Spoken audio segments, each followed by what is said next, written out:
coal mining people from North Staffordshire in England. Where my dad comes from, there were 23 mines within a 10-mile radius of his family's hometown. Coal mining is in my blood.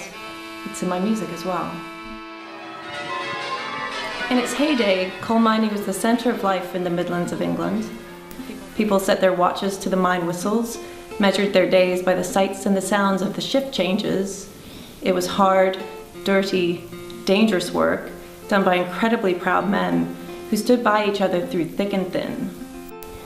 Mining in North Staffordshire goes back centuries, as early as Roman times.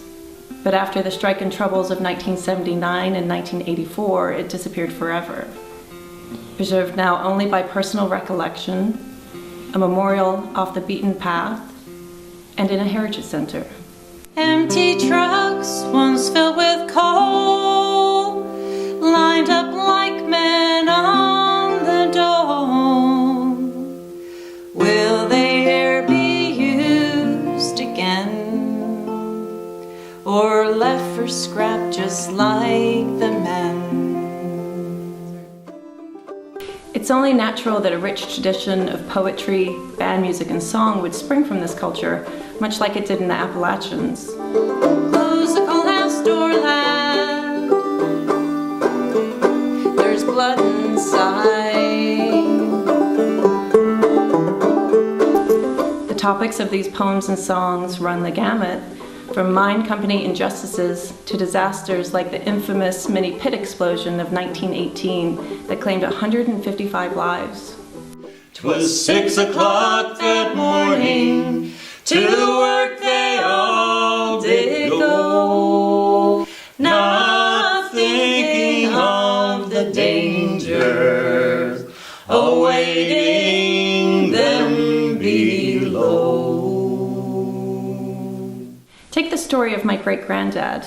He was trapped for a day and a half in a mine collapse, rescued by his best mate and a pit pony named Ned. While he waited, he set the broken bone in his arm with detonating wire. His arm was crooked for the rest of his life.